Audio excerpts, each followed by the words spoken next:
بسم الله الرحمن الرحيم لا أقسم بيوم القيامة ولا أقسم بالنفس اللوامة أيحسب الإنسان أن لن نجمع عظامه بلى قادرين على أن نسوي بنانه بل يريد الإنسان ليفجر أمامه يسأل أيان يوم القيامة فإذا برق البصر وخسف القمر وجمع الشمس والقمر يقول الإنسان يومئذ أين المفر كلا لا وزر كلا لا وزر إلى ربك يومئذ المستقر. السلام عليكم ورحمة الله. الحمد لله نحمده ونستعينه ونستغفره ونتوكل عليه ونعوذ بالله من شرور أنفسنا ومن سيئات أعمالنا من يهده الله فلا مضل له ومن يضلل فلا هادي له وأشهد أن لا إله إلا الله وحده لا شريك له وأشهد أن محمدًا عبده ورسوله اللهم صل على محمد وعلى آل محمد كما صليت على إبراهيم وعلى آل إبراهيم اللهم بارك على محمد وعلى آل محمد كما باركت على إبراهيم وعلى آل إبراهيم إنك حميد مجيد. أما بعد فإن خير الكلام كلام الله وخير الهدي هدي محمد صلى الله عليه وسلم وشر الأمور محدثاتها وكل محدثة بدعة وكل بدعة ضلالة وكل ضلالة في النار. أعوذ بالله من الشيطان الرجيم. يبصرونهم يود المجرم لو يفتدي من عذاب يومئذ ببنيه وصاحبته وأخيه وفصيلته التي تؤويه ومن في الأرض جميعا ثم ينجيه. ഇതിലുള്ള ബഹുമാന്യ വ്യക്തിത്വങ്ങളെ, എൻ്റെ സംഭാഷണം ശ്രദ്ധിച്ചുകൊണ്ടിരിക്കുന്ന ഈ സദസ്സിലും ലോകത്ത് എമ്പാടും വ്യത്യസ്ത പ്രദേശങ്ങളിൽ അൽ-ഇസ്ലാഹ് റേഡിയോ വഴിയും Bylux Malayalam Islamic class room വഴിയും എന്നെ ശ്രവിക്കുന്ന സത്യാന്വേഷികളെ, സഹോദരങ്ങളെ, അള്ളാഹുവിൻ്റെ തൗഫീഖ് കൊണ്ട് ദീനിനെ സംബന്ധിച്ച വളരെ ഗൗരവതരമായ ചില ചിന്തകൾക്ക്, അന്വേഷണങ്ങൾക്ക്, പഠനങ്ങൾക്ക്, തിരുത്തുകൾക്ക്, പുനർവിചിന്തനങ്ങൾക്ക് നമുക്ക് ഇവിടെ അവസരം ഒരുങ്ങിയിരിക്കുകയാണ്. അള്ളാഹു കാര്യങ്ങൾ ഭംഗിയായി കേൾക്കാനും ശ്രദ്ധിക്കാനും പഠിക്കാനും മനസ്സിലാക്കാനുമുള്ള തൗഫീഖ് നമുക്കെല്ലാവർക്കും പ്രദാനം ചെയ്യുമാറാകട്ടെ. ഇവിടെ നടക്കുന്ന പ്രോഗ്രാമിൻ്റെ ഉദ്ദേശവും ലക്ഷ്യവും സംഘാടകർ അതിൻ്റെ ടൈറ്റിലിലൂടെ തന്നെ വളരെ കൃത്യമായി വെളിപ്പെടുത്തിയിട്ടുണ്ട്. ഈ രംഗത്ത് 1070-79 മുഖാമുഖങ്ങളിലൂടെ അതോടൊപ്പം നടന്ന ഒരു സംവാദത്തിലൂടെ നൂറുകണക്കിന് വിശദീകരണ യോഗങ്ങളിലൂടെ കടന്നുപോയപ്പോൾ ബഹുമാനനായ ഫൈസൽ മൗലവിക്ക് തോന്നിയത് അതിപ്പോൾ പുത്തനത്താണിയിലൊരു 15 മിനിറ്റ് കൊണ്ട് തീർക്കാവുന്ന ഒരു വിഷയമുള്ളൂ, അതുകൊണ്ട് താജു തൽക്കാലം അതിലേക്ക് വരണ്ട എന്നാണ് അദ്ദേഹത്തിൻ്റെ അഭിപ്രായം. അതുകൊണ്ട് തന്നെ ആ അഭിപ്രായത്തെ പൂർണ്ണമായും മാനിച്ചുകൊണ്ട് തീർച്ചയായും നിലനിൽക്കുന്ന സാമൂഹിക അന്തരീക്ഷത്തിൽ, മതാന്തരീക്ഷത്തിൽ മുസ്ലിം സമൂഹത്തിനുള്ള, പൊതുവായ മുസ്ലിം കമ്മ്യൂണിറ്റിക്കുള്ള, ഇസ്ലാമിക സമൂഹത്തെ പല നിലക്ക് തെറ്റിദ്ധരിച്ചവർക്കുള്ള ചില തിരുത്തുകൾ രേഖപ്പെടുത്താനാണ് ഇന്നത്തെ ഈ സംഭാഷണത്തെ വിനിയോഗിക്കാൻ ഉദ്ദേശിക്കുന്നത്. അള്ളാഹു കാര്യങ്ങൾ പഠിക്കാനും മനസ്സിലാക്കാനും ഗ്രഹിക്കാനുമുള്ള തൗഫീഖ് നമുക്കെല്ലാവർക്കും പ്രദാനം ചെയ്യുമാറാകട്ടെ. ലോകത്തെ ഏറ്റവും കൂടുതൽ വിമർശിക്കപ്പെട്ട മതം ഇസ്ലാമാണ്. ലോകത്തെ ഏറ്റവും കൂടുതൽ വിമർശനങ്ങൾക്കും ആക്ഷേപങ്ങൾക്കും അധിക്ഷേപങ്ങൾക്കും വിധേയനായ വ്യക്തിത്വം മുഹമ്മദ് നബി സല്ലല്ലാഹു അലൈഹി വസല്ലം തങ്ങളാണ്. ലോകത്തെ ഏറ്റവും കൂടുതൽ പിച്ചിച്ചീന്തപ്പെടാൻ ആളുകൾ കൊതിച്ചതും ഇസ്ലാമിന്റെ ശത്രു കൊതിച്ചതും ആഗ്രഹിച്ചതും ശ്രമിച്ചതുമൊക്കെ ഖുർആനുമായി ബന്ധപ്പെട്ടാണ്. വ്യത്യസ്തമായ തലങ്ങളിലൂടെ ഇസ്ലാമിനെ തകർക്കാനും പൊളിക്കാനുമുള്ള ശ്രമങ്ങൾ ലോകത്തെമ്പാടും വ്യാപകമായി നടന്നിട്ടുണ്ട്, നടന്നുകൊണ്ടിരിക്കുന്നുണ്ട്. ഞാൻ ഈ സംസാരിക്കുന്ന നിമിഷങ്ങളിലും ലോകത്തെ വ്യത്യസ്ത പ്രദേശങ്ങളിൽ ആയിരക്കണക്കിന് റിസോഴ്സ് സെന്ററുകളും 10,000-കണക്കിന് റിസോഴ്സ് പേഴ്സൺസും ഇസ്ലാം വിമർശനം എന്ന തലത്തിൽ മാത്രം നിന്നുകൊണ്ട് പഠിക്കുകയും ചിന്തിക്കുകയും അതിന്റെ അടിസ്ഥാനത്തിൽ വിമർശനങ്ങൾ ഉന്നയിക്കുകയും ഒക്കെ ചെയ്തിട്ടുണ്ട്. അവർ വിമർശനം ഏതൊരു വ്യക്തിയുടെ നേരെ ഉന്നയിക്കുന്നുവോ ആ വ്യക്തിയെ സംബന്ധിച്ചിടത്തോളം ആ വ്യക്തി അനാഥനായി വളരുകയും അനാഥനായി ജനിക്കുകയും തൻ്റെ 6-ാം വയസ്സിൽ മടിയിൽ കിടന്നു മരിക്കുന്ന പ്രിയപ്പെട്ട മാതാവ് മരിക്കുകയാണ് എന്ന് പോലും തിരിച്ചറിയാത്ത പ്രായത്തിൽ മാതാവിനെ നഷ്ടപ്പെടുകയും സ്വന്തം ജീവിതായോധനങ്ങൾക്ക് വേണ്ടി ആടിനെ മേക്കേണ്ടി വരികയും വലിയ ഈത്തപ്പന നാരുകൊണ്ടുണ്ടാക്കിയ കൊട്ടകൾ തലയിലേറ്റി ഈത്തപ്പഴം വേണോ ഈത്തപ്പഴമെന്ന് ഉക്കാലയിലെ, ഷാമിലെ, മക്കയിലെ തെരുവോരങ്ങളിലെ, കച്ചവട കേന്ദ്രങ്ങളിലെ, ചന്തകളിലെ, വഴിയോരങ്ങളിലെ കാഴ്ചകൾക്കിടയിൽ ഇങ്ങനത്തെ ഒരാൾ രൂപമായി മാറേണ്ടി വരികയും താൻ നിലനിൽക്കുന്ന സാമൂഹിക അന്തരീക്ഷത്തിലെ മുഴുവൻ അധർമ്മങ്ങളെയും അനീതികളെയും തിന്മകളെയും സമ്പൂർണമായും പൂർണ്ണമായും അതിൽ നിന്ന് വിട്ടുനിന്നുകൊണ്ട് വ്യത്യസ്തവും ഉജ്ജ്വലവും വിശുദ്ധവുമായ ജീവിതത്തിന്റെ മാർഗം ഉൾക്കൊള്ളുകയും ചെയ്ത വ്യക്തിയാണ്. അതോടൊപ്പം നൂറുകണക്കിന് വിഷയങ്ങളിൽ അഗാധ പാണ്ഡിത്യമുള്ളവരും നിരവധി വിഷയങ്ങളിലെ റിസർച്ച് സ്കോളേഴ്സ് ആയവരും ഒക്കെ റസൂൽ കരീം സല്ലല്ലാഹു അലൈഹി വസല്ലമ തങ്ങൾക്കെതിരിൽ വ്യത്യസ്തമായ രീതിയിൽ വിമർശനത്തിന്റെയും ആക്ഷേപത്തിന്റെയും കൂരമ്പുകൾ എഴുതിയിട്ടും ആ പ്രവാചകനെ തൊടാനോ ആ പ്രവാചകനെ ഇല്ലാതെയാക്കാനോ ലോക ചരിത്രത്തിൽ ആർക്കും സാധിച്ചിട്ടില്ല. ഈ സദസ്സിന്റെയും അപ്പുറത്ത് എന്റെ സംഭാഷണം കേൾക്കുന്ന പ്രവാചക തിരുമേനി എന്റെ പ്രവാചകനാണെന്ന് ജീവിതത്തിൽ ഒരിക്കൽ പോലും ചിന്തിച്ചിട്ടില്ലാത്ത വിശുദ്ധ ഖുർആൻ എന്നത് മുസ്ലിങ്ങളുടെ ആചാരക്രമങ്ങളിലും അവരുടെ ജീവിത ഘട്ടങ്ങളിലും പാരായണം ചെയ്യപ്പെടേണ്ട കേവലം ഒരു ഗ്രന്ഥം മാത്രമാണ് എന്ന്, അത് അവരുടെ ആചാരക്രമങ്ങളിൽ ഉരുവിടുന്ന കേവലം ചില മന്ത്രങ്ങളും വാചകങ്ങളുമാണെന്ന് ചിന്തിക്കുന്ന ബഹുമാന്യരായ എന്റെ സുഹൃത്തുക്കളോട് ഞാൻ പറയുന്നു, ഇസ്ലാം എന്ന മതം ലോകത്തിന്റെ മതമാണ്. ഇസ്ലാം എന്ന മതം സൂര്യന്റെ മതമാണ്. ഇസ്ലാം എന്ന മതം ചന്ദ്രന്റെ മതമാണ്. ഇസ്ലാം എന്ന മതം നക്ഷത്രങ്ങളുടെ മതമാണ്. ഇസ്ലാം എന്ന മതം സമുദ്രത്തിന്റെ മതമാണ്.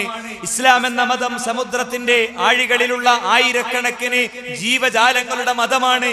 എങ്കിൽ താങ്കൾക്ക് മാത്രം ഇതിൽ നിന്ന് മാറി നിൽക്കാൻ സാധ്യമല്ല. വിശുദ്ധ ഖുർആൻ അഭിസംബോധനം ചെയ്തത് ലോകത്തെ മുഴുവൻ മനുഷ്യരെയുമാണ്. മജ്ജയും മാംസവും മസ്തിഷ്കവും മനസ്സും കണ്ണും കാതും കൈയും കാലും കിഡ്നിയും കരളുമുള്ള ലോകത്തെ കോടിക്കോടി മനുഷ്യരെയാണ് യഥാർത്ഥത്തിൽ വിശുദ്ധ ഖുർആൻ അഭിസംബോധന ചെയ്തത്. രാജ്യത്തിന്റെയും രാഷ്ട്രങ്ങളുടെയും വർണ്ണത്തിന്റെയും വർഗത്തിന്റെയും വിവേചനങ്ങൾക്കപ്പുറത്ത് രാഷ്ട്രാതിർത്തികളുടെ പരിമിതിയില്ലാത്ത സമ്പൂർണമായ അജണ്ടകളിലേക്ക് ഇസ്ലാം ലോകത്തെ മുഴുവൻ മനുഷ്യരെയും ക്ഷണിച്ചുവെങ്കിൽ സുഹൃത്തുക്കളെ, ഈ ക്ഷണങ്ങളെ തകർക്കാനും ഇല്ലാതെയാക്കാനും വ്യത്യസ്തമായ രീതിയിലുള്ള കൊണ്ടുപിടിച്ച ശ്രമങ്ങൾ ലോകത്ത് നടന്നിട്ടുണ്ട്.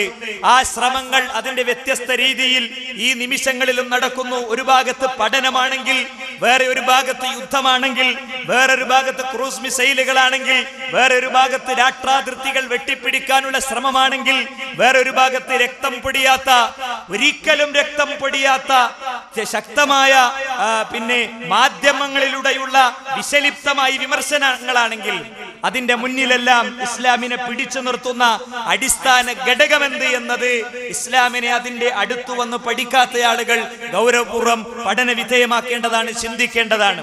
എന്തുകൊണ്ട് ഇത് ചോദിച്ചാൽ ഞാൻ എല്ലാവരോടും പറയുന്നു പ്രിയപ്പെട്ടവരെ, ജീവിതം ഇവിടെ അവസാനിച്ച ജീവിതം ഇനി ഒരിക്കലും ഉണ്ടാവുകയില്ലെന്ന് നമ്മൾ എവിടെയെങ്കിലും തെറ്റിദ്ധരിച്ചിട്ടുണ്ടെങ്കിൽ ആ തെറ്റിദ്ധാരണക്ക് ഒരു തിരുത്ത് രേഖപ്പെടുത്തുന്നിടത്ത് തുറക്കപ്പെടുന്ന ചില പുതിയ കവാടങ്ങളുണ്ട്. ആ കവാടങ്ങളിലൂടെ കടന്നു ചെന്ന് പഠിക്കാൻ ഹിന്ദുവിനുണ്ട്, ക്രിസ്ത്യാനിക്കുണ്ട്, മുസ്ലിമിനുണ്ട്. മുസ്ലിം സമൂഹത്തിലെ വ്യത്യസ്ത കമ്പാർട്ട്മെന്റുകളിൽ നിൽക്കുന്ന എല്ലാവർക്കും ഉണ്ട്, ഒരു സംശയമില്ല അല്ലേ? പള്ളിയങ്കണത്തിൽ എന്നെ കൊണ്ടുപോയി വെക്കുന്നതോടുകൂടെ ജീവിതം അവസാനിക്കുന്നുവെങ്കിൽ, അല്ലെങ്കിൽ ചുട്ടു ചാമ്പലാക്കി പുണ്യഗംഗാ തീർത്ഥങ്ങളിൽ വലിച്ചെറിയപ്പെടുന്നതോടുകൂടെ ജീവിതം അവസാനിക്കുന്നുവെങ്കിൽ, അതിന്റെ അപ്പുറത്ത് സെമിത്തേരികളിൽ പെട്ടിയിലാക്കി അടക്കപ്പെടുന്നതോടുകൂടെ ജീവിതം അവസാനിക്കുന്നുവെങ്കിൽ, ജനങ്ങളെ, മനുഷ്യരെ ലോകത്തെ ഒരു തർക്കങ്ങളിലും, ലോകത്തെ ഒരു ഭിന്നതയിലും, ലോകത്തെ ഒരു പ്രശ്നങ്ങളിലും യഥാർത്ഥത്തിൽ നമുക്ക് റോളില്ല, നമ്മൾ ഇടപെടേണ്ടതില്ല. നമുക്ക് നമ്മുടെ ലോകത്ത് നാം പഠിച്ചത്, നാം മനസ്സിലാക്കിയതനുസരിച്ച് ജീവിച്ചാൽ മതി. പക്ഷേ ഒന്നുമല്ലാത്തൊരു നാള് മനുഷ്യനെ സംബന്ധിച്ചിടത്തോളം വന്നിട്ടുണ്ട്. ഹൽ അതാ അലൽ ഇൻസാൻ ഹീനും മിനദ് ദഹർ ലം യകുൻ ശൈഅൻ മദ്കൂറ. ഒന്നുമല്ലാത്തൊരു കാലഘട്ടം മനുഷ്യന് വന്നിട്ടുണ്ട്. കണ്ടാൽ അറക്കുന്ന വസ്തുവിൽ നിന്ന്, കാണിക്കാൻ മടിക്കുന്ന വസ്തുവിൽ നിന്ന്, പിതാവിന്റെയും മാതാവിന്റെയും ശരീരത്തിൽ നിന്ന് സ്രവിക്കപ്പെട്ട വസ്തുക്കൾ കൂടി ചേർന്ന് എക്സസ് ക്രോമസോമുകളും XY ക്രോമസോമുകളും ചേർന്ന് മനുഷ്യ ജീവൻ രൂപപ്പെടുന്നുവെന്ന സയന്റിഫിക് തിയറികൾക്കിടയിൽ നിന്ന് മനുഷ്യൻ ഉൾക്കൊള്ളേണ്ടുന്ന ഒരു യാഥാർത്ഥ്യമുണ്ട്. 180 ലിറ്റർ ബ്ലഡിനെ ശുദ്ധീകരിക്കുന്ന കിഡ്നിയും ജീവിതത്തിൽ തന്റെ സ്വച്ഛമായ സഞ്ചാരത്തിന് ആവശ്യമായ ശാരീരിക പ്രകൃതികളും തന്ന് ഒന്നുമല്ലാത്തൊരവസ്ഥയിൽ നിന്ന് മാതാവിന്റെ ഗർഭാശയഭിത്തിയിൽ അള്ളിപ്പിടിച്ചണ്ടമായി കൂടിയ കാലഘട്ടത്തിൽ നിന്ന് ആളുമർത്തവുമുള്ള ലോകത്ത് നയിക്കുന്ന നേതാവും നായകനുമാക്കി കൊണ്ടുവരുന്ന ഒരു ജീവിതഘട്ടം വരെയുള്ള ഘട്ടത്തെ പടച്ചവന് വീണ്ടും മണ്ണിൽ നിന്ന് പുനർജനിപ്പിക്കൽ പ്രയാസകരമല്ല. അതുകൊണ്ട് ഇത്രയും കാലം ചിന്തിച്ചിട്ടില്ലെങ്കിൽ നമുക്കൊരിത്തിരി ആലോചിക്കാം. ഇവിടെ ജീവിതത്തിന്റെ സന്തോഷങ്ങൾ, അതിന്റെ ആഘോഷങ്ങൾ, കാർ പോർച്ചിൽ നിർത്തിയിട്ട് കാറെടുത്ത് താൻ ഉദ്ദേശിക്കുന്ന ജോലി സ്ഥലത്ത് പോയി സമ്പാദിച്ച് അതുകൊണ്ട് മണിമന്ദിരങ്ങൾ പണിതാഘോഷമുള്ള ജീവിതത്തിന്റെ സന്തോഷമുള്ള വഴികളിലൂടെയുള്ള നടത്തം അവസാനിക്കാൻ വേണ്ടത് മിനിറ്റുകൾ മാത്രമാണ്, അല്ലേ? മിനിറ്റുകൾ മാത്രമാണ്. 8 ആംബുലൻസുകൾ ഒരു നാടിന്റെ ഹൃദയത്തിലേക്ക് ഒഴുകിയെത്തിയപ്പോൾ, അത് കഴിഞ്ഞൊരാഴ്ച കഴിഞ്ഞപ്പോൾ 13 ആംബുലൻസുകൾ ഒരു നാടിന്റെ ഹൃദയത്തിലേക്ക് ഒഴുകിയെത്തിയപ്പോൾ, ഒരു പള്ളിയങ്കണത്തിൽ 12 പേർക്ക് ഒന്നിച്ച് മയ്യത്ത് നമസ്കരിക്കേണ്ടി വന്നപ്പോൾ, അവരുടെ ശരീരത്തിൽ മണ്ണ് വാരിയിട്ട് തിരിച്ചു പോന്നപ്പോൾ ലോകം ആലോചിച്ചത് എങ്ങനെ വേഗപ്പൂട്ട് ഘടിപ്പിക്കാൻ പറ്റും എന്നതിനെ കുറിച്ച് മാത്രമാണ്, അല്ലേ? ആംബുലൻസിന്റെ സൈറണുകളോ, ശാന്തമായി നിൽക്കുന്ന ജനങ്ങളുടെ കണ്ണീരൊഴുകുന്ന കടലിലേക്ക് ഒഴുകിയെത്തിയ വേദനകളോ, നെഞ്ചത്തടിച്ച് കരയുന്ന മാതാപിതാക്കളോ, സ്വപ്നങ്ങൾ ബാക്കി വെച്ച് തിരിച്ചുപോയവരോ, അവർ സമ്പാദിച്ച സർട്ടിഫിക്കറ്റുകളോ, അവർക്ക് വേണ്ടി ഒരുക്കി വെക്കപ്പെട്ട ക്ലാസ് മുറികളോ ഒക്കെ ശുദ്ധ ശൂന്യതയിൽ നാം മറക്കുകയാണ്. നമ്മൾ നമ്മുടെ ഒരു ലോകത്ത് വീണ്ടും ഓടുകയാണ്. അതുകൊണ്ട് കക്ഷിത്വത്തിന്റെയും വിദ്വേഷത്തിന്റെയും പരസ്പര ചേരിപ്പോരിന്റെയും പക തീർക്കലിന്റെയും കൊക്കും കൊളുത്തുമുട്ട് വലിക്കുന്നതിന്റെയും ഇല്ലാത്ത ആരോപണ പ്രത്യാരോപണങ്ങളുടെ ലോകത്ത് അതിനുവേണ്ടി മാത്രം യാത്ര പുറപ്പെടുന്നവരുമൊക്കെ അരനിമിഷം അവനാന് വേണ്ടി ആലോചിക്കാൻ ഇത്തരം സന്ദർഭങ്ങൾ ഉപയോഗപ്പെടുത്തേണ്ടതാണ്. ഞാൻ സൂചിപ്പിച്ചു വരുന്നത്, സുഹൃത്തുക്കളെ, ഇങ്ങനത്തെ ഒരു ഫ്രെയിമിൽ നിന്നുകൊണ്ട് കാര്യങ്ങളെ കേൾക്കുന്നവരോട് മാത്രമാണ് യഥാർത്ഥത്തിൽ ഇന്നിവിടെ സംസാരിക്കാനുള്ളത്. ഉള്ളത്. അല്ലാത്തവരോടൊന്നും യഥാർത്ഥത്തിൽ നമുക്ക് പറയാല്ല. ഇവിടെ എന്റെ സംസാരത്തിന്റെ തുടർച്ചയായി വരുന്ന സംസാരത്തിനും ഇവിടെ നടന്ന സംസാരത്തിന്റെ അതേ നാണയത്തിൽ മറുപടി പ്രതീക്ഷിച്ച് നിൽക്കുന്നവർക്ക് തിരിച്ചു പോകാമെന്ന് തന്നെയാണ് ഞങ്ങൾക്ക് സൂചിപ്പിക്കാനുള്ളത്. ഒരു സംശയമല്ല.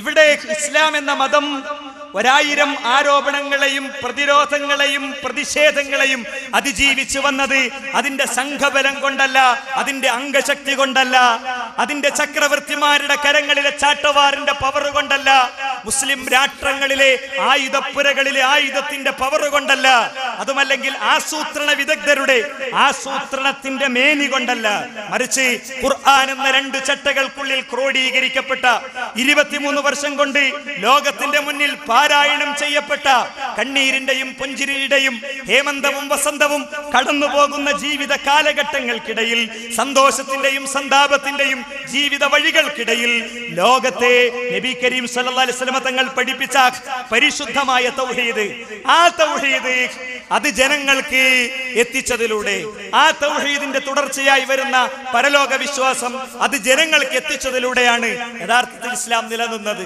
യഥാർത്ഥത്തിൽ ഇന്നും ഇസ്ലാം നിലനിന്നുകൊണ്ടിരിക്കുന്നത്, നാളെയും ഇസ്ലാം നിലനിൽക്കുന്നത്. അതുകൊണ്ട് മുജാഹിദ് പ്രസ്ഥാനത്തെ സംബന്ധിച്ചിടത്തോളം അതിന്റെ ഏത് കാലത്തെയും ഒന്നാമത്തെ അജണ്ട തൗഹീദാണ്. അത് രൂപാന്തരം പ്രാപിച്ചത് വ്യത്യസ്ത പണ്ഡിതന്മാർ അവരുടെ കിതാബുകളിൽ കണ്ടത് വിളിച്ചു പറയാൻ തുടങ്ങിയപ്പോൾ അവർക്ക് പരസ്പരം അറിയില്ലായിരുന്നു. തിരുവിതാംകൂർ പ്രദേശത്ത് ഒരു മഹാപണ്ഡിതൻ, തിരൂരങ്ങാടി കേന്ദ്രീകരിച്ച് വേറൊരു മഹാപണ്ഡിതൻ, ഓരോരുത്തരും അവരവർ ഏട്ടിൽ കണ്ടത് നാട്ടിൽ കാണാതിരുന്നപ്പോൾ ഏട്ടിൽ കണ്ടത് പറയാൻ തുടങ്ങിയപ്പോൾ അപശബ്ദങ്ങൾ ഉയർന്നപ്പോൾ, കോളറിന് പിടിച്ചപ്പോൾ, മുഖത്ത് തല്ലിയപ്പോൾ, നെറ്റി പൊട്ടിയപ്പോൾ, അവരുടെ ചുണ്ട് പൊട്ടിയപ്പോൾ, അവരുടെ നെഞ്ചത്ത് ചവിട്ട് കിട്ടിയപ്പോൾ, അവരുടെ തലക്ക് തല്ല് കിട്ടിയപ്പോൾ, അവര് തൗഹീദ് എന്ന അജണ്ടയിൽ ഉറച്ചു നിൽക്കാനുള്ള കാരണം അമ്പിയാക്കളുടെ വിജയഗാഥകൾക്ക്, ചരിത്രത്തിലെ ഇസ്ലാമിന്റെ തടയണകളെ മുഴുവൻ പൊട്ടിച്ചുള്ള പ്രയാണങ്ങൾക്ക്, ഇസ്ലാമിക സമൂഹത്തിന്റെ മുന്നേറ്റങ്ങൾക്ക്, അതാ സ്പെയിനിന്റെ മണ്ണിൽ വരെ ഇസ്ലാം എത്തിയ ചരിത്രപരമായ പ്രൗഢിക്ക് യഥാർത്ഥ കാരണം തൗഹീദ് ജനങ്ങളിലേക്ക് എത്തിയതും തൗഹീദ് സമൂഹത്തിലേക്ക് വന്നതും തൗഹീദ് ജനഹൃദയങ്ങളെ സ്വാധീനിച്ചതുമാണ്. വളരെ സിമ്പിൾ. എന്താ? കുറുക്കു വഴികളില്ല. മനുഷ്യരെ, നിങ്ങൾക്ക് നിങ്ങളെ അധ്വാനം ഉണ്ടാകൂ, അതുകൊണ്ട് വേറൊരാളുടെ കൂറിൽ ഇല്ല. യേശുക്രിസ്തുവിന്റെ ബ്ലഡിൽ നിങ്ങൾക്ക് രക്ഷയില്ല. യേശുക്രിസ്തുവിന്റെ ബ്ലഡിൽ നിങ്ങൾക്ക് രക്ഷയില്ല. പുനർജന്മത്തിലൂടെ നിങ്ങൾക്ക് രക്ഷയില്ല. ത്വരീഖത്തിന്റെ ശൈഖ് നിങ്ങളെ വിളിക്കാൻ ഇരിക്കുന്നില്ല. ഫാത്തിമ, നീ എന്റെ കരളിന്റെ കഷ്ണമായ മോളാണ്, പക്ഷേ നിന്റെ പരലോകത്തിന്റെ കാര്യം ഉപ്പച്ചിക്ക് നോക്കാൻ പറ്റില്ല എന്ന തത്വത്തിൽ ഇസ്ലാം നിന്നപ്പോ കുറുക്കു വഴികളില്ലാത്ത ഇസ്ലാമിന്റെ പാതയിൽ കഠിനാധ്വാനം ചെയ്യുന്ന മനുഷ്യർ, ജീവിതത്തിൽ വിശുദ്ധിക്ക് വേണ്ടി പണിയെടുത്ത മനുഷ്യർ, അവരെ സൃഷ്ടിച്ചത് തൗഹീദാണ്. അതുകൊണ്ട് മുജാഹിദുകൾ തൗഹീദ് അങ്ങനെ പറഞ്ഞുകൊണ്ടിരിക്കും. എവിടെ പോയാലും എങ്ങനെ, ഏതിന്റെ അവസാനം തൗഹീദ്, ഏതിന്റെ ആദ്യം തൗഹീദ്, തൗഹീദോ ആ തൗഹീദുമായി ബന്ധപ്പെട്ട അജണ്ടകളും അതിന്റെ പുറത്ത് സ്വർഗപ്രവേശനത്തിന് വേണ്ട ബിദ്അത്തിൽ നിന്നുള്ള രക്ഷ, ഇത് പലർക്കും പിടിക്കാറില്ല. ഇത് പലർക്കും ഭയങ്കര അരോചകമാണ്. ഒരാള് അതിനെ സംബന്ധിച്ച് പറഞ്ഞ എന്താ അറിയോ, ഇങ്ങനെ വെത്തും കൈക്കോട്ടും പറഞ്ഞ പോലെ ഇങ്ങനെ പറഞ്ഞ് നടക്കാണ് മുജാഹിദീങ്ങൾ. എന്ത് തൗഹീദോ തൗഹീദ് എന്ന് പറഞ്ഞ് നടക്കണം. നിങ്ങൾ കേട്ടോളി. അല്ലെങ്കിൽ തന്നെ മുജാഹിദ് സ്റ്റേജ് കെട്ടിയാ ശിർക്കി വിദഅത്ത് ഇതല്ലാതെ പറയല്ല. നോക്കൊണ്ട് നിങ്ങൾ ഇപ്പൊ ഈ മഴയൊക്കെ കഴിഞ്ഞിക്കാണ്ട് പഴയ കാലത്ത് കന്നൂട്ടിലൊക്കെ തുടങ്ങി ആ നിലക്ക് മോടം പതുക്കണ നേരത്തുള്ള ഒരു പക്ഷി പുറപ്പെടാൻ, ആ പക്ഷി ഇങ്ങനെ പറയണ വാക്കിന് കുട്ടികൾ അർത്ഥം വെക്കലുണ്ട് അല്ലേ? ഇപ്പം അട്ടത്ത് വിത്തും കൈക്കോട്ടും എന്നൊക്കെ പറഞ്ഞിക്കാണ് എന്ന് പറഞ്ഞ മാതിരി മുജാഹിദ് പരിപാടി വെച്ചാൽ ശിർക്കി വിദഅത്ത് ഇതല്ലാതെ ഏർപ്പാടുണ്ടാവൂല. നേരെ മറ്റ് നമ്മൾ പറയുകയാണെങ്കിലും എന്തൊക്കെ ചരിത്രങ്ങളും മഹാന്മാരെ കിസ്സകളും പൂർവ്വകാലത്തെ മഹാന്മാരെ ചരിത്രങ്ങളും കറാമത്തും ഭാര്യം മൗലൂദും നമ്മളൊക്കെ വാഴ്ന്ന് ഹിന്ദുക്കൾക്കടക്കം കേൾക്കാൻ രസാ. ഒരു മൂപ്പര് വാഴ്ന്ന് ഹിന്ദുക്കൾക്കടക്കം കേൾക്കാൻ രസം ആയിക്കോട്ടെ, സമ്മതിച്ചെന്നു. ബാക്കി കൂടി പറഞ്ഞോട്ടോ. വരും പിരിവും തരും. ഞാൻ ഔലിയാക്കന്മാരെ കറാമത്തിന് ഇവിടെ ഉണ്ടായതിന് മൂല്യരപ്പളയാണത്. നമുക്കറിയാം. അപ്പൊ പിരിവ് തരുന്നുണ്ട് എന്നുള്ളതാണ് അതിന്റെ അടിസ്ഥാനം. ഏതാണെങ്കിലും മുജാഹിദുകൾ ഈ തൗഹീദും കൊണ്ട് പോകുന്നത് ചെറിയ അസ്വസ്ഥത ഒന്നുമല്ല അദ്ദേഹത്തെ സംബന്ധിച്ചിടത്തോളം. വിത്തും കൈക്കോട്ടും എന്ന് പറയുന്നത് സാധാരണക്കാരെ സംബന്ധിച്ചിടത്തോളം സന്തോഷമാണ്. വിത്തും കൈക്കോട്ടും എന്ന് പറയുന്ന പക്ഷി വന്നാൽ വിത്തും കൈക്കോട്ടും എടുത്ത് ഇറങ്ങാൻ നേരായി എന്നാണ് അല്ലേ. യഥാർത്ഥത്തിൽ അദ്ദേഹം ഉദ്ദേശിച്ചത് എന്താണെങ്കിലും അദ്ദേഹത്തിന്റെ വാചകത്തിൽ നിന്ന് മനസ്സിലാകുന്നത് വളരെ ക്ലിയർ ആണ്. ഞാൻ പറഞ്ഞത് നമ്മുടെ എതിരാളികൾ പോലും, മുജാഹിദ് പ്രസ്ഥാനത്തിന്റെ എതിരാളികൾ പോലും അടിസ്ഥാനപരമായി സമ്മതിക്കുന്നു മുജാഹിദുകൾക്ക് തൗഹീദ് എന്ന് പറഞ്ഞതിൽ കോംപ്രമൈസ് ഇല്ല. അതുകൊണ്ട് അതിൽ കോംപ്രമൈസ് ഇല്ല എന്ന് എതിരാളികൾ പോലും വിശ്വസിക്കുന്ന ഒരു അജണ്ടയിൽ നെറ്റിപൊട്ടിയും വീട്ടിൽ നിന്ന് വാപ്പ ഇറക്കി പുറത്തു വിട്ടും വാപ്പാന്റെ മയ്യത്ത് നിസ്കരിക്കാനുള്ള അവസാനത്തെ അവകാശം ഇൽമും വിജ്ഞാനവുമുള്ള, ചുരുക്കത്തിൽ ഞാൻ സൂചിപ്പിച്ചത് മുജാഹിദുകളെ സംബന്ധിച്ചിടത്തോളം മുജാഹിദുകളുടെ എതിരാളികൾ പോലും എങ്ങനെയാണ് മനസ്സിലാക്കുന്നത്. എങ്കിൽ പിന്നെ നേരത്തെ പറഞ്ഞതുപോലെ വീട്ടിൽ നിന്ന് ആട്ടിയിറക്കപ്പെട്ടവരും സ്വന്തം ബാപ്പാന്റെ മയ്യത്ത് പോലും മുജാഹിദായി എന്നുള്ളതിന്റെ പേരിൽ നിസ്കരിക്കാൻ പറ്റാത്തവരൊക്കെ ഉള്ള ഒരു വലിയ വിഭാഗം ആളുകൾ ശിർക്കിലാണെന്നും അവർക്ക് തൗഹീദില്ലെന്നും അവർ ഇപ്പോൾ മുജാഹിദ് പ്രസ്ഥാനത്തിന്റെ ആദർശത്തിലല്ലെന്നും പറഞ്ഞാൽ യഥാർത്ഥത്തിൽ സുഹൃത്തുക്കളെ അതൊക്കെ ജനങ്ങളെ സംബന്ധിച്ചിടത്തോളം മനസ്സിലാകും. അതുകൊണ്ട് തന്നെയാണ് പറഞ്ഞത് അത് 10 മിനിറ്റിന്റെ വിഷയമുള്ളൂ. നോക്കൂ നിങ്ങൾ, യഥാർത്ഥത്തിൽ സമൂഹം എവിടെ എത്തി നിൽക്കുന്നു എന്നത് ഇത്തരം വിവാദങ്ങൾക്കിടയിൽ ഒരിക്കലും നമ്മൾ കാണാതെ പോകരുത്. നമ്മൾ തന്നെ പലപ്പോഴായി കണ്ട ചില കാഴ്ചകളുണ്ട്, നമ്മൾ തന്നെ പലപ്പോഴായി കേട്ട ചില ശബ്ദങ്ങളുണ്ട്. അതിടയ്ക്ക് ഓർമ്മിക്കുന്നത് നമ്മുടെ ദൗത്യത്തെ സംബന്ധിച്ചുള്ള ഓർമ്മക്ക് നല്ലതാണ്. യഥാർത്ഥത്തിൽ കേരളത്തിലെ മുസ്ലിയാക്കന്മാര് എത്രത്തോളം ആളുകളെ എത്തിച്ചു എന്നത് ഗൗരവത്തോടെ കാണണം. ബഹുമാനനായ പി അബ്ദുൽ ഖാദർ മൗലവി കണ്ണൂർ, അദ്ദേഹം അത്തൗഹീദ് എന്ന പുസ്തകം എഴുതിയപ്പോൾ അതിന് മറുപടി എഴുതിയ റഷീദുദ്ദീൻ മൂസ മുസ്ലിയാർ അൽ ഖൗലു സദീദ് എന്ന തന്റെ പുസ്തകത്തിൽ എഴുതിയത്, അല്ലാഹു അല്ലാത്തവരോട്, വിഗ്രഹമാകട്ടെ ഏതാകട്ടെ അതിനോട് പ്രാർത്ഥിക്കുന്ന, വലിയനോട് വരെ പ്രാർത്ഥിക്കുന്ന ഒരു മുസ്ലിമും ഇല്ല എന്നാണ്. എന്നാൽ പിൽക്കാലത്ത് ഇവരുടെ യാത്രകൾ തുടർന്നപ്പോൾ അത് പന്മള അബ്ദുൽ ഖാദർ മുസ്ലിയാരിലേക്കും നെല്ലിക്കുത്ത് ഇസ്മായിൽ മുസ്ലിയാരിലേക്കും എത്തിയപ്പോൾ മുഹീദ്ദീൻ ശേഖെ രക്ഷിക്കണേ, ബദരീങ്ങളെ കാക്കണേ എന്നിങ്ങനെ മരിച്ചുപോയവരോട് വിളിച്ച് പ്രാർത്ഥിക്കാമോ എന്ന് ചോദിച്ചപ്പോൾ റഷീദുദ്ദീൻ മൂസ മുസ്ലിയാർ പറഞ്ഞു കൊടുത്തൊന്ന് പോന്നു. എന്താ പറഞ്ഞത്? പ്രാർത്ഥിക്കാമെന്നു തന്നെ പറഞ്ഞു. പന്മള അബ്ദുൽ ഖാദർ മുസ്ലിയാരും നെല്ലിക്കുത്ത് ഇസ്മായിൽ മുസ്ലിയാരും ഒക്കെയുള്ള കൂട്ടായ്മകൾക്ക് നേതൃത്വം നൽകുന്ന ആള് കൊട്ടപ്പുറത്തോടു കൂടി അതിന് ഉദ്ഘാടനം കുറിച്ചു അല്ലെ. പൂനൂരിൽ വെച്ച് ഇതേ ചോദ്യം ബഹുമാനായ അലവി മൗലവി ചോദിച്ചപ്പോൾ നേരം വെളുക്കും വരെ എന്താ കൊടുത്ത ഉത്തരം? അല്ലാഹു അല്ലാത്തവരോട് പ്രാർത്ഥിക്കാൻ തെളിവുണ്ടോ എന്ന് ചോദിച്ചപ്പോ നിങ്ങളാണോ നമ്മളാണോ ചോദ്യം ചോദിക്കേണ്ടെന്ന് തീരുമാനാകാത്തോണ്ട് ഞങ്ങൾ മറുപടി പറയില്ല എന്ന് മാത്രമേ പറഞ്ഞിട്ടുള്ളൂ. ഏറ്റവും അവസാനിപ്പിച്ചത് അല്ലാഹു അല്ലാത്തവരോട് പ്രാർത്ഥിക്കാൻ പാടില്ല എന്ന് ഖുർആനിൽ ഇല്ലാത്തത് കൊണ്ട് പ്രാർത്ഥിക്കാന്ന് കിട്ടുമല്ലോ എന്ന് പറഞ്ഞതല്ലാതെ അന്നത്തെ സമസ്ത നേതൃത്വം ആയത്തോതുകയോ തെളിവോതുകയോ ചെയ്തിട്ടില്ല. പിൽക്കാലത്ത് പൊന്മളയും നെല്ലിക്കുത്തുമൊക്കെ പോന്ന് കാര്യങ്ങൾ എവിടെ വരെ എത്തി നിൽക്കുന്നു എന്ന് ചോദിച്ചാൽ റസൂൽ കരീം സല്ലല്ലാഹു അലൈഹി വസല്ലം തങ്ങളെ വിളിച്ചു പ്രാർത്ഥിക്കുന്നിടത്തേക്ക് വർഷങ്ങൾ 10 മുമ്പ് നമ്മൾ പുറത്തിട്ട കാഴ്ചകൾ വീണ്ടും ആവർത്തിച്ച് കണ്ട് പ്രതിജ്ഞകൾ പുതുക്കി മുജാഹിദുകൾക്ക് പടയോട്ടം തുടരേണ്ടതുണ്ട്. അതല്ല മുജാഹിദുകൾ തമ്മിലുള്ളത് പറഞ്ഞു തീർക്കുന്നത് കാണാമെന്ന ഒരാശ്വാസത്തോടെ വന്നവരും എന്താ ഇവരും ഇങ്ങനെ ആയത് എന്ന് ചിന്തിച്ചു വന്നവരും ഒക്കെ ഉസ്താദുമാരെവിടെയാണ് ഇപ്പോ എന്നതാണ് എനിക്ക് കുറച്ചേരം പരിശോധിക്കാനുള്ളത്. എല്ലാ വിഷയത്തിലും ഇപ്പോൾ കത്തുന്ന മുടിയും കത്താത്ത മുടി അടങ്ങുന്ന എല്ലാ കാര്യത്തിലും അള്ളാഹിന്റെ തൗഫീഖ് ഉണ്ടെങ്കിൽ അനുവദിക്കുന്ന സമയത്തിന്റെ ഉള്ളിൽ നമുക്ക് പരിശോധിക്കാൻ കഴിയണം. അള്ളാഹു അനുഗ്രഹിക്കുമാറാകട്ടെ. നമ്മളെ ആ ഭാഗം ഒന്ന് കാണുക, പ്രാർത്ഥിക്കുന്ന ഭാഗം ഒന്ന് കാണുക. അവിടുത്തേക്ക് ഞങ്ങളെ കറുത്തുയർത്തിയിരിക്കുന്നു നബിയേ, ഞങ്ങളെ സ്വീകരിക്കണേ യാ റസൂലല്ലാഹ്, ഞങ്ങളെ ഏറ്റെടുക്കണേ നബിയേ. ഇവിടുത്തെ മജ്ലിസ് അവിടുത്തേക്കുള്ളതാണ് യാ റസൂലല്ലാഹ്. അവിടുത്തെ നോട്ടമുള്ള മജ്ലിസുകൾ ഞങ്ങൾക്ക് നൽകണേ നബിയേ. അവിടുന്ന് ഇഷ്ടപ്പെടാത്ത ഒരു മജ്ലിസും. എത്രയോ ഉദാഹരണങ്ങളുണ്ട് അല്ലെ. ഇതിനെന്താ ന്യായം? ഇത് കൊടുത്ത കഴിവെന്നാ ചോദിക്കണത്. ഇത് അള്ളാഹു മാത്രമാണ് സമതെന്ന് വിശ്വസിച്ചിട്ടാ ചോദിക്കണത്. ഇത് അതേപോലെ തന്നെ ഇത് പ്രാർത്ഥനയല്ല, സഹായതേട്ടമാണ്. ഞാൻ അതിന്റെ എന്താ പറയാ സാങ്കേതികത്വങ്ങളിലേക്കും നൂലാമാലകളിലേക്കും ഒന്നും വരുന്നില്ല. ഞാൻ അടുത്തൊരു ഭാഗം കാണിക്കാം. ഇതെങ്ങനെയാണ് നിങ്ങൾ പറഞ്ഞാൽ മതി. ഒരു സാധുവായ മനുഷ്യൻ ഖബറിന്റെ അടുത്ത് പോയി റുക്കൂ ചെയ്യാണ്. അയാൾ കരഞ്ഞു പ്രാർത്ഥിക്കാണ്. സ്ക്രീനിൽ നിങ്ങൾക്ക് കാണാം. അയാളെ കണ്ണിൽ നിന്ന് കണ്ണീർ കണങ്ങൾ ഇറ്റ് വീഴാണ്. എന്നിട്ട് അവസാനം ഖബറിന്റെ മുന്നിൽ റുക്കൂവിന്റെ രൂപത്തിൽ അയാൾ നിൽക്കാണ്. അയാൾ കോതി കൊടുത്തിട്ടുണ്ടോ? ഏത്? ഇൻ തദ്ഉഹും ലാ യസ്മഉ ദുആഅകും വലൗ സമിഉ മസ്തജാബു ലക്കും വയൗമൽ ഖിയാമത്തി യക്ഫുറൂന ബിശിർകികും ഫലാ യുനബ്ബിഉക മിസ്ലു ഖബീർ എന്ന് ഉസ്താദുമാർ ഓതി കൊടുത്തിട്ടുണ്ടോ? 35-ാമത്തെ അധ്യായം സൂറത്ത് ഫാത്തിറിന്റെ 14.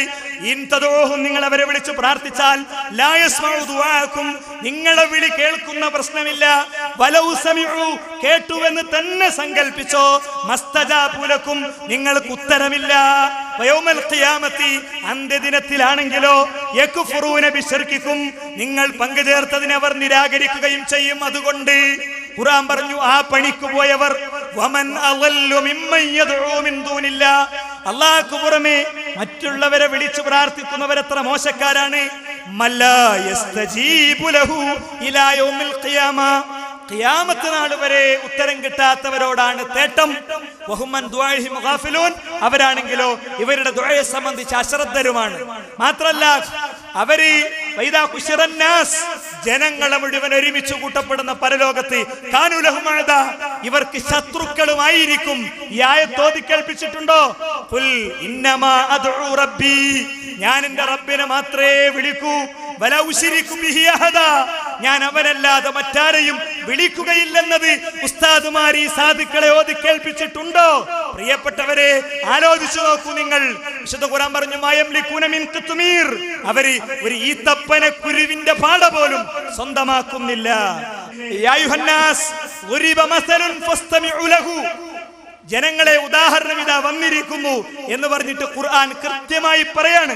ഒരു ഈച്ച അവർക്ക് വെച്ച കാണിക്ക അതെടുത്തുകൊണ്ടുപോയാൽ അതുപോലും തിരിച്ചു കൊണ്ടുവരാൻ സാധ്യല്ല.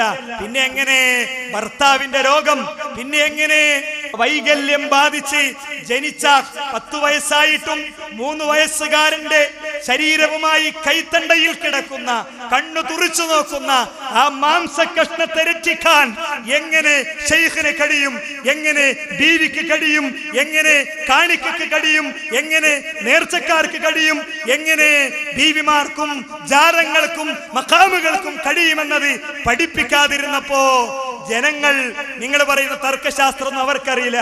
സഹായതേട്ടാണ്, കൊടുത്ത കഴിവാണ്, കൊടുക്കാത്ത കഴിവാണ്, ഇതൊന്നും അറിയില്ല. അവര് റുക്കൂ ചെയ്യുന്നു, അവര് സുജൂദ് ചെയ്യുന്നു, ഖബറിന്റെ മുന്നിൽ സുജൂദ് ചെയ്യുന്നു. അല്ലേ? എന്താ ഇതിന്റെ വിശദീകരണം വന്നത്? പത്രസമ്മേളനം വിളിച്ച് ഒരു സംഘടന പറഞ്ഞു, തെക്കേ ഇന്ത്യയിലെ ചില കാഴ്ചകൾ, അവിടുത്തെ ചില ആളുകൾ നടത്തുന്ന ചില കാഴ്ചകൾ ഇവിടെ കാണിക്കാണ്. നമ്മളൊന്ന് ചോദിച്ചു, തെക്കേ ഇന്ത്യയിലെ നാഗൂർ, അജ്മീർ, മുത്തുപ്പേട്ട പോലുള്ള ജാരങ്ങളിലേക്ക് പോകരുത് എന്ന് സമസ്ത ശൂറ കൂടി നിങ്ങൾ ഫത്വ കൊടുക്കണം. കൊടുത്തിട്ടില്ലല്ലോ.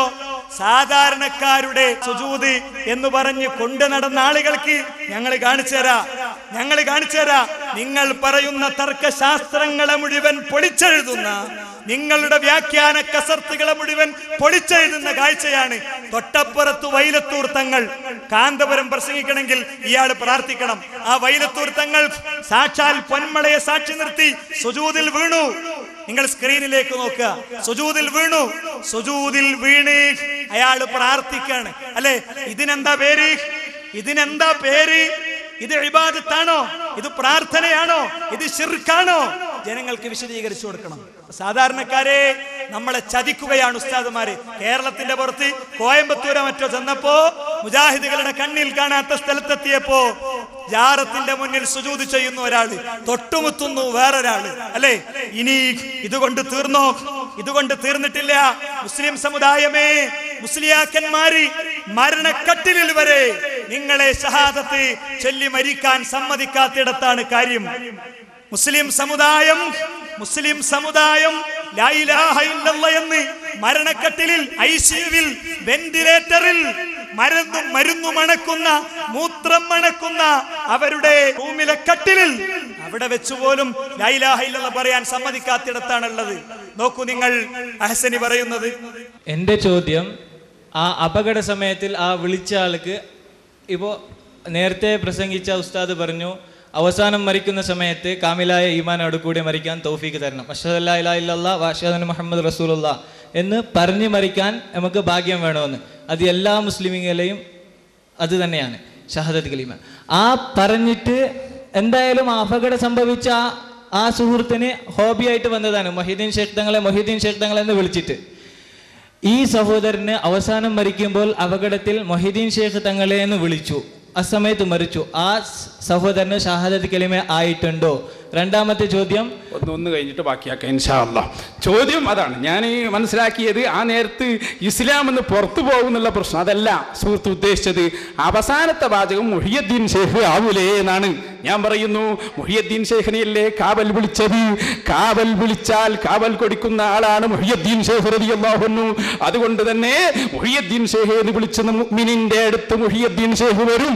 അത് വിളിച്ചാൽ അവിടെ അവസാനം ലാ ഇലാഹ ഇല്ലല്ലാഹ് പറയാൻ മുഹിയുദ്ദീൻ ഷേഖിന്റെ കഴിവ് കൊണ്ട് അല്ലാഹു അദ്ദേഹത്തിന് കഴിവ് കൊടുത്തിരിക്കും. അപ്പൊ നിങ്ങൾ സംശയിക്കണ്ട. മുഹിയുദ്ദീൻ ഷേഖെ കാക്കണേ എന്ന് പറഞ്ഞാൽ അങ്ങനെ മരിച്ചു പോകൂല. ആ മുഹിയുദ്ദീൻ ഷേഖിന്റെ കാവൽ അപ്പ കിട്ടും. ഉടനെ അവൻ ലാ ഇലാഹ ഇല്ലല്ലാഹ് കൂടി പറയും. അതും കൂടി പറഞ്ഞിട്ടേ അവൻ മരിക്കൂ. ഇതാണ് ഇതിന്റെ മറുപടി. എന്താ മറുപടി കേട്ടല്ലോ? എവിടുന്നാണ് ഈ മറുപടി പോരുന്നത് നിങ്ങൾ മനസ്സിലാക്കണം. റഷീദുദ്ദീൻ മൂസ മുസ്ലിയാർ അല്ലാഹുവല്ലാത്തവരോട് പ്രാർത്ഥിക്കുന്ന ഒരു മുസ്ലിമുമില്ല എന്ന് പറഞ്ഞെടുത്തുനിന്ന് ഈ ജാതി വാടക പ്രഭാഷകർ വന്നപ്പോ എത്തിപ്പെട്ട തലമാണിത്. മുസ്ലിം സമുദായത്തിലെ സാധുക്കളെ മരണക്കട്ടിലിൽ വരെ ലാ ഇലാഹ ഇല്ലല്ലാഹു പറയാൻ സമ്മതിക്കൂല. എന്നിട്ടൊരു നാടകം. ഒരാൾ വന്നിട്ട് എനിക്ക് അങ്ങനെ ഒരു അനുഭവം ഉണ്ട്. അനുഭവം ഇസ്ലാമ തെളിവാ? അങ്ങനെയാണെങ്കിൽ പിന്നെ ഗുരുവായൂർ നടയിൽ പോയി കുട്ടിയെ കിട്ടിയ ആചാര്യ തിരൂരുണ്ട്, പറ്റോ? ഇനി അങ്ങനെ തോന്നിപ്പിക്കും. ആരാത് പറഞ്ഞത്? മുഹീദ്ദീൻ ഷെയ്ഖെങ്കിലും പറഞ്ഞോ? വിശുദ്ധ ഖുർആനിലുണ്ടോ? ലക്ഷോപലക്ഷം അമ്പിയാക്കൾ വന്നു, ഒരു നബിയും വേറൊരു നബിന്റെ പേര് വിളിച്ചിട്ടില്ല. പ്രവാചകന്റെ പത്നി ഖദീജ ബീവി റസൂലുള്ളാഹിന്റെ മുന്നിൽ നിന്ന് വഫാത്തായി. വിളിച്ചോ? ചോദിച്ചോ? കൊടുക്കുകയാണെങ്കിൽ എവിടെയല്ലേ കൊടുക്കേണ്ടത്? മുസ്ലിം സമുദായമേ, ഉസ്താദുമാരെ കാലിന്റെ ചോട്ടിൽ ബുദ്ധിയുണ്ടേ വെച്ചിട്ട് നടക്കുന്നവരെ, കത്തുന്ന മുടികളിൽ ദൃഷ്ടാന്തമുള്ളതുപോലെ ഇതിലുണ്ട്. മുടിന്റെ കാര്യം എപ്പോഴല്ലേ പുറത്തു വന്നത്? ഓരോരുത്തർ തുറന്നു പറയാൻ തുടങ്ങിയത്. സ്റ്റേജിന്മേൽ ന്യായീകരിച്ചവരൊക്കെ ഇപ്പോ സ്വകാര്യ സംഭാഷണത്തിൽ തുറന്നു പറഞ്ഞതിന്റെ ക്ലിപ്സാ പുറത്തു വന്നത്. എങ്കിൽ ഇതിലൊക്കെ അവരിങ്ങനെ തന്നെയാ പറയുന്നത്. ഇതിലുള്ളിൽ സംസാരം നടക്കുന്നുണ്ട്. ആ ക്ലിപ്സ് പുറത്തു വന്നിട്ടില്ല. നമ്മുടെ തൗഹീദ് പൊളിഞ്ഞ തൗഹീദാണ്. നമ്മുടെ തൗഹീദ് തകർന്ന തൗഹീദാണ്. നമ്മുടെ തൗഹീദ് അബൂജഹലിന്റെ തൗഹീദാണ് എന്നിവര് അടക്കം പറയുന്നുണ്ട്. അത് പുറത്തു വരാത്തതാണ്. അത് പുറത്തു വരാത്തതാണ്. പുറത്തു വന്നത് കാണുമ്പോൾ നമുക്ക് അങ്ങനെയാണ് മനസ്സിലാകുന്നത്.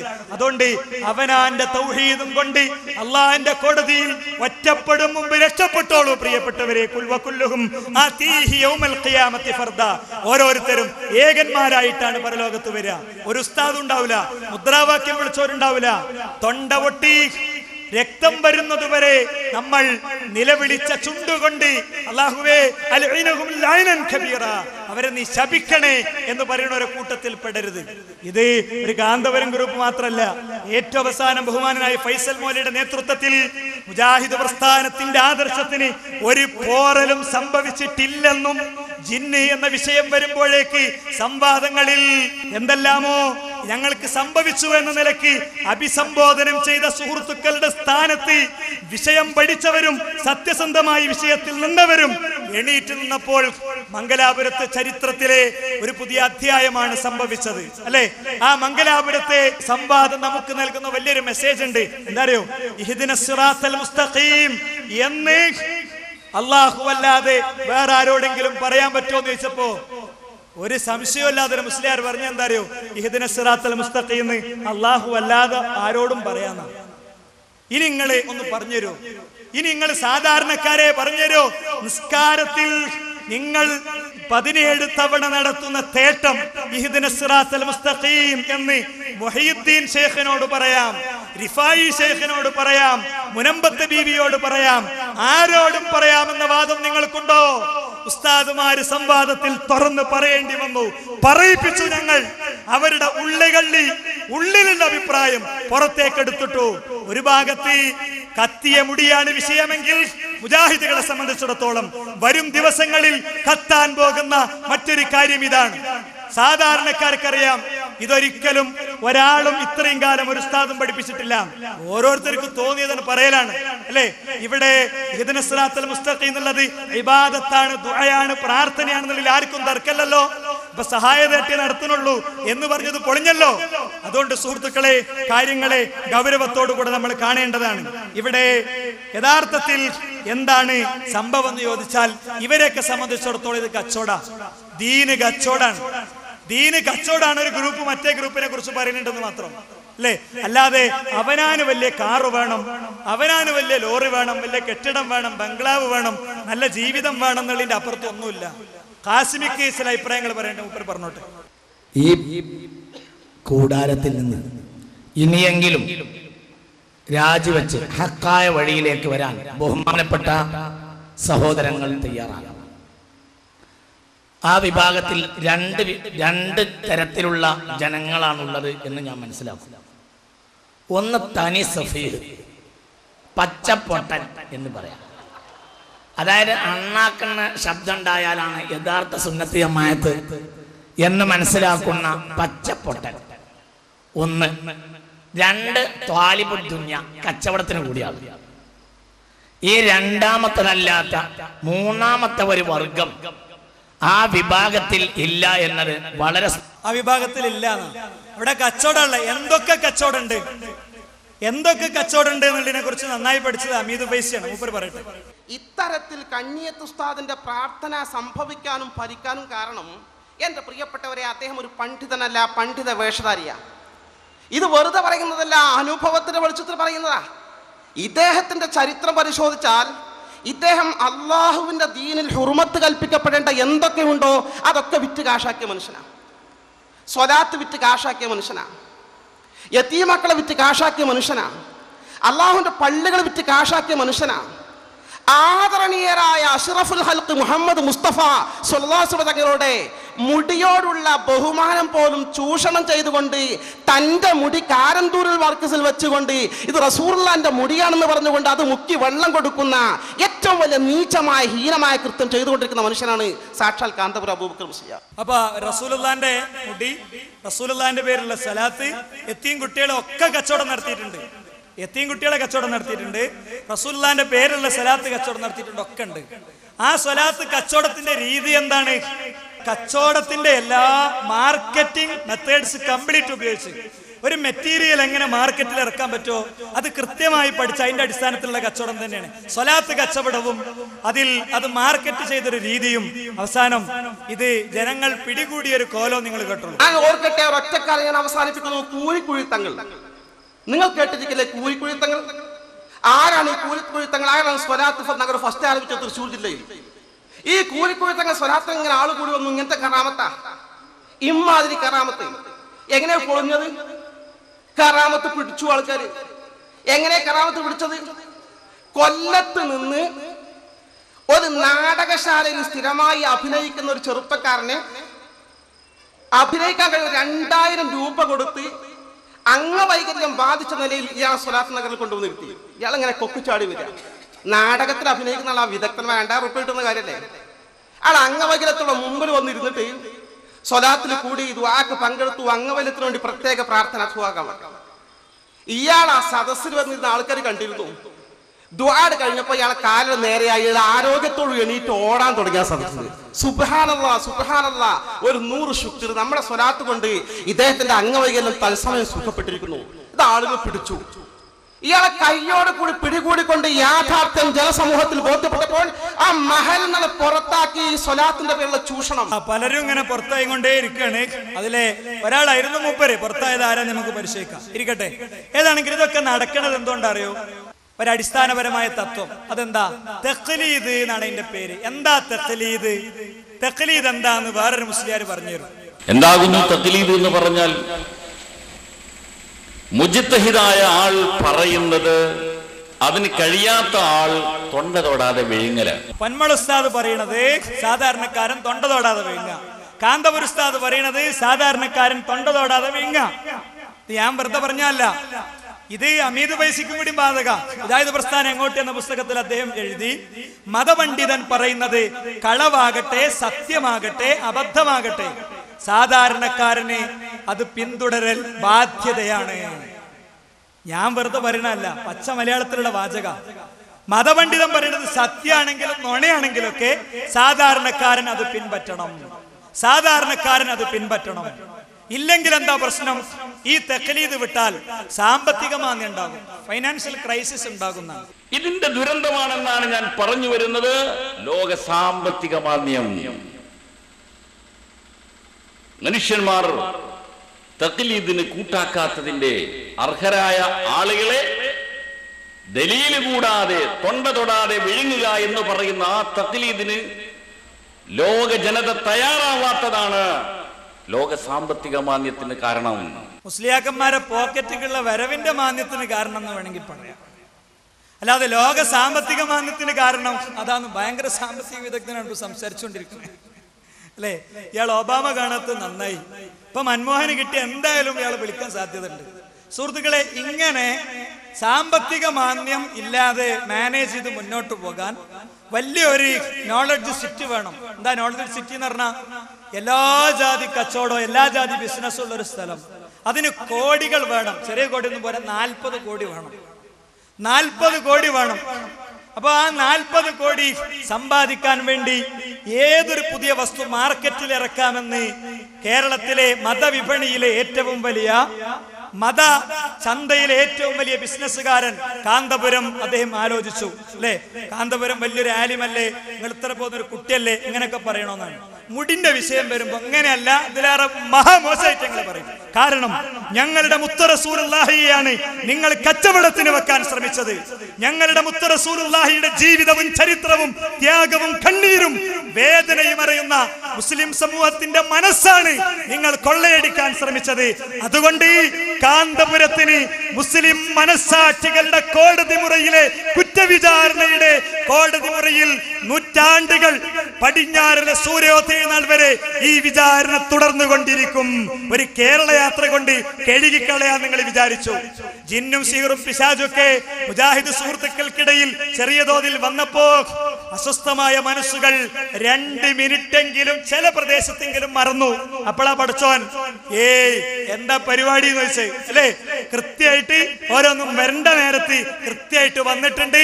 ഇനി അങ്ങാടിയിൽ ബാലവേദി കുട്ടി മുതൽ പണ്ഡിത സഭയിലെ 1ാമത്തെ മെമ്പർ വരെ നിങ്ങളെ വിചാരണ ചെയ്തുകൊണ്ടിരിക്കും. അതുകൊണ്ടാ പറഞ്ഞ് കാന്തപുരം ആലോചിച്ചപ്പോ എന്താ ചെയ്തറിയോ? അദ്ദേഹം പണ്ടൊരിക്കൽ അങ്ങനെയാണല്ലോ, ഇപ്പൊ നമ്മളെ ഒരു ചന്ദ്രിക അല്ലെങ്കിൽ ഏതെങ്കിലും ഒരു സോപ്പ് ഇറക്കുകയാണ് അല്ലേ, അല്ലെങ്കിൽ ഒരു പേൻ ഇറക്കുകയാണ്, ആദ്യം എന്റെ സാമ്പിൾ സോപ്പ് ഇറക്കുക, മാർക്കറ്റിൽ ഇറക്കിയിട്ട് അതിന്റെ ഫീഡ്ബാക്ക് എടുക്കും.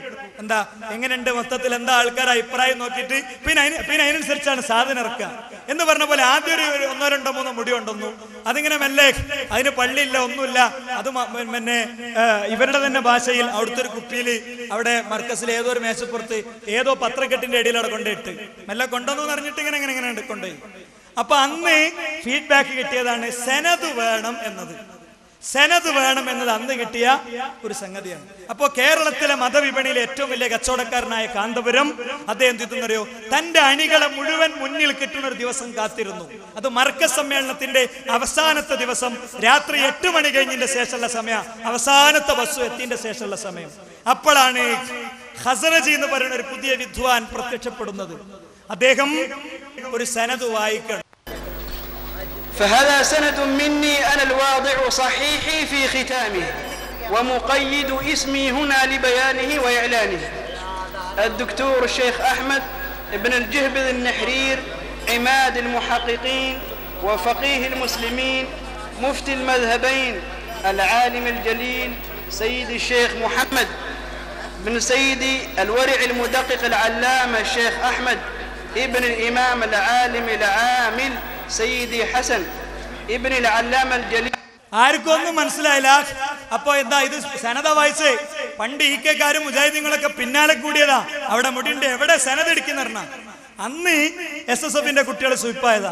അപ്പോഴാണ് പേരോടനെ രംഗത്ത് വരുന്നത്. സനദ്, ഈ വായിച്ച സനദിന്റെ ട്രാൻസ്ലേഷനായിട്ട് നിങ്ങൾ ആ സദസ്സ് ശരിക്കും ശ്രദ്ധിക്കണം. റബ്ബർ ബന്ദ് താഴത്തേക്കിട്ട് ചാടുമ്പോൾ 2 മീറ്റർ അന്നത്തെ SSFന്റെ കുട്ടികൾ ചാടിയത്. സനദ് കിട്ടിയില്ലേ, ഇനി എന്താ പ്രശ്നം എന്നാ ആ ചാട്ടത്തിന്റെ മാന. പേരോട് ആ സനദ് വായിക്കണം, നിങ്ങൾ കേട്ടോളി. അഷ്റഫുൽ ഖൽഖ് സല്ലല്ലാഹു അലൈഹി വസല്ലമ തങ്ങളുടെ പുണ്യകേശം മഹാനായ ശൈഖ് അബൂബക്കറിലേക്ക് നീക്കം ചെയ്യുന്നതിന് മുമ്പ് ബഹുമാനപ്പെട്ട ശൈഖ് സയ്യിദി മുഹമ്മദ് ഖാദി അവർകൾ അതിന്റെ സനദ് പരസ്യമായി വായിച്ചുകൊണ്ടാണ് ഇവിടെ വെച്ച് നബി സല്ലല്ലാഹു അലൈഹി വസല്ലം തങ്ങളുടെ ശറഫാക്കപ്പെട്ട മുടി ശൈഖ് അബൂബക്കർ അവരുടെ കയ്യിലേക്ക് ഞാൻ കൈമാറാൻ ഉദ്ദേശിക്കുന്നത്. അതിന്റെ സനദ് പരസ്യമായി വായിച്ചുകൊണ്ടാണ് ഇവിടെ വെച്ച് നബി സല്ലല്ലാഹു അലൈഹി വസല്ലം തങ്ങളുടെ ശറഫാക്കപ്പെട്ട മുടി ശൈഖ് അബൂബക്കർ അവരുടെ കയ്യിലേക്ക് ഞാൻ മൂപ്പര് കൈമാറുന്നത് സനദ് പരസ്യമായിട്ട് വായിച്ചിട്ടാണ് എന്നാണ്. അതോടുകൂടെ ബസ് പോയപ്പോ SSFന്റെ കുട്ടികളൊക്കെ ഭയങ്കര അരത്തില് നാളെ ചെന്നിട്ട് നമ്മളെ കുഞ്ഞാപ്പൂനൊന്ന് കാണണം. ഏതാ കുഞ്ഞാപ്പൂ? EK വിഭാഗത്തിലെ കുഞ്ഞാപ്പൂ. ഓനോട് പോയിട്ട് ഞങ്ങൾ ഉസ്താദ് പുതിയ സനദെല്ലാം മുടിയുണ്ടെന്നാണ്. നേരെ സമസ്താലയത്തേക്ക് ചേളാരിക്ക് കോള് പോകാൻ തുടങ്ങി. ചേളാരിയിലേക്ക് കോള് ചെല്ലാൻ തുടങ്ങിയതോടുകൂടെ ഇവർക്ക് ഇതിന്റെ സനദിന്റെ വസ്തുത പരിശോധിക്കേണ്ടി വന്നു. നമ്മളോട് പലരും ചോദിച്ചു, നമ്മൾ പറഞ്ഞു റസൂലുള്ളാഹിന്റെ ആധാറുകളൊന്നും ബാക്കിയില്ല, അതുകൊണ്ട് നുണയാണ്, ഏതെങ്കിലും പെണ്ണിന്റെ എടുത്തോണ്ടെന്നായിരിക്കും നമ്മളതിന്റെ റിസൾട്ട് ആദ്യം കൊടുത്ത്. ഇവരിത് ലാബിലിട്ട് പരിശോധിച്ച് നോക്കിയപ്പോ കിട്ടിയ വിവരം എന്താരോ, ഇത് സനദല്ല, ഇത് നസബയാണ്. എന്താ നസബ? കുടുംബ പരമ്പര. ആർക്കും ഉണ്ടാകും. ബാപ്പുവിന്റെ മോൻ കുഞ്ഞാപ്പു, കുഞ്ഞാപ്പുവിന്റെ മോൻ മൈമുട്ടി, മൈമുട്ടിന്റെ മോൻ അദ്രാമാന്റെ മോൻ ബാപ്പുട്ടി. ഈ പരമ്പര ഉണ്ടല്ലോ, ഇതാണ് ഖസ്റജ് വായിച്ചത്, അതാണ് ട്രാൻസ്ലേറ്റ് ചെയ്തത്. ഇത് അവസാനം ഇവര് പിടികൂടി സനദാണ് പരസ്യമായി വായിച്ചതെന്ന് പറഞ്ഞ പേരോട് തന്നെ അത് നെസബയാണെന്ന് പറയേണ്ടി വന്നു. അത് അദ്ദേഹം പറഞ്ഞോട്ടെ, അമീദ് വയസ്സ് കൂടി കൊടുക്കും.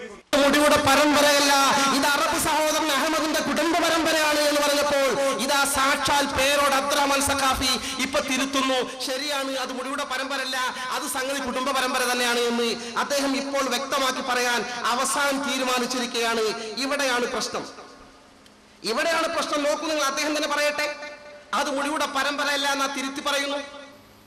الدكتور الشيخ أحمد بن النحري عماد المحققين وفقيه المسلمين مفتي المذهبين العالم الجليل سيدي الشيخ محمد بن السيد الورع المدقق العلامة الشيخ أحمد بن الإمام العالم العامل سيدي حسن ഇങ്ങനെ മൂപ്പര് ആരാണെന്ന് പരിചയപ്പെടുത്തുക. ആ പരിചയപ്പെടുന്ന മൂപ്പര പേര്, മൂപ്പര ഉപ്പാന്റെ പേര്, ഉപ്പാന്റെ പേര് ഇങ്ങനെ പറയാം. ഈ ഉപ്പാന്റെ പേരിന് എന്താ പറയാ? അതിന് നസബ എന്നാ പറയാ. ഉപ്പാന്റെ പേര് അൻസാബ്, നസബ. അപ്പൊ ഉപ്പ ഇങ്ങനെ നസബ പറയാ. അപ്പൊ ഇവരിതാ ലാസ്റ്റ് നിമിഷം വെച്ച് പേരോട് അബ്ദുറഹ്മാൻ സഖാഫി നമുക്ക് മറുപടി പറയുന്ന കൂട്ടത്തിൽ പറയുന്നു, അത് ഉപ്പാന്റെ ഉപ്പ അഹമ്മദിന്റെ പരമ്പര പറഞ്ഞ നസബ എന്ന കുടുംബ പരമ്പര എന്ന് പറയുന്നത് അതല്ല സനദ്. തിരുത്തി കഴിഞ്ഞതിന് വളരെ സന്തോഷമുണ്ട്. ഞമ്മക്ക് വളരെ സന്തോഷമുണ്ട്. നമ്മളെ സംബന്ധിച്ചിടത്തോളം ഇങ്ങനത്തെ ഒരു സനദ് ഉണ്ടോന്ന് നോക്കേ വേണ്ട. റസൂലുള്ളാഹിന്റെ മുടിക്ക് ബർക്കത്തില്ലാത്തോണ്ടല്ല, ബർക്കത്തുണ്ട്, അതിന് ഫളലുണ്ട്, ഒക്കെ ഉണ്ട്. പക്ഷേ അങ്ങനെ ഒന്നും ഇങ്ങോട്ട് കൈമാറി കിട്ടിയിട്ടില്ല എന്നത് കൃത്യമായി സലഫ് നമ്മളെ പഠിപ്പിച്ചതാണ്. നിങ്ങൾ ടെൻഷൻ അടിച്ച് പരിശോധിച്ചപ്പോൾ അത് നെസബയെന്ന് മനസ്സിലായി. അപ്പൊ പേരോട് ഉസ്താദിനോട്, അല്ല അന്ന് വായിച്ച മറ്റേ സനദോ? അത് നെസബയാണ്. അപ്പോ സനദുണ്ട്. ഇത്രയും ദിവസം അത് മർക്കസിൽ മാത്രം സൂക്ഷിച്ച് ഇപ്പൊ ഇവിടെ കുറ്റ്യാടിയിലുണ്ട്. കുറ്റ്യാടിയിൽ നമ്മളെടുത്തുണ്ട്. നിങ്ങൾ ഗാന്ധൂർ ഉസ്താദിന്റെ അടുത്ത് പോയി റിസ്ക് എടുക്കണ്ട, നമ്മളെടുത്തേക്ക് വന്നാൽ മതി എന്നാ പേരോട് പറഞ്ഞോട്ടെ. ആ മുടിന്റെ ശരിന്തക്കൾ അവിടെ ഞങ്ങൾ വാങ്ങി പ്രഖ്യാപിച്ചത് പട്ടിക്കാലത്ത് സനദ് പോലത്തെ ഒരു സർട്ടിഫിക്കറ്റ് ആണ്. ശരിക്കുള്ള പരമ്പര ഉസ്താദിന്റെ അടുത്ത് AP ഉസ്താദിന്റെ അടുത്തുണ്ട്. AP ഉസ്താദ് എനിക്കും തന്നിട്ടുണ്ട്. നിങ്ങൾ AP ഉസ്താദ് തന്നെ പോയി ബുദ്ധിമുട്ടിക്കണ്ട, നിങ്ങൾ ഔദ്യോഗിക വന്നാൽ ഞാൻ തരാന്ന് ഇവിടെ വെച്ച് പറഞ്ഞല്ലോ. ആ CD-യിലുണ്ട്. ഇല്ലാഞ്ഞിട്ടല്ല, ഇതാ ഈ സ്റ്റേജ് മുന്നിലൊക്കെ ഉസ്താദിനെ സ്നേഹിക്കുന്ന മഹിബീങ്ങൾ അഹങ്കാരങ്ങൾ സനദ് വേണമെങ്കിൽ എല്ലാവരും നോക്കിക്കോളി. ഉസ്താദിന്റെ ഇരിക്കട്ടെ. അപ്പൊ സനദ് ഇല്ലാന്ന് പറഞ്ഞിട്ടില്ല, അത് പച്ചക്കള്ളമാണ്. സനദ് ഇവിടെയുണ്ട്. ആർക്ക് വേണമെങ്കിലും മർക്കസിൽ എന്നാ കാണിച്ചു തരുന്നു. ഉസ്താദിനെ ബുദ്ധിമുട്ടിക്കണ്ട, ഞാനിവിടെ ഉസ്താദിന് കുറെ 10,000 ശിഷ്യന്മാരില്ലേ, ഉസ്താദിന് ഈ പ്രായമുള്ള കാലത്ത് ബുദ്ധിമുട്ടുന്നു. ഞാനുണ്ട്, സിറാജുൽ ഉദൈൻ. ഉസ്താദ് അങ്ങനെ ബുദ്ധിമുട്ടാതെ വിഷയത്തിൽ മനസ്സിലാവില്ല. 10,000 അല്ല, കോടിക്കണക്കിനുണ്ടായിട്ടും കാര്യമില്ല. ഉസ്താദ് ബുദ്ധിമുട്ടും.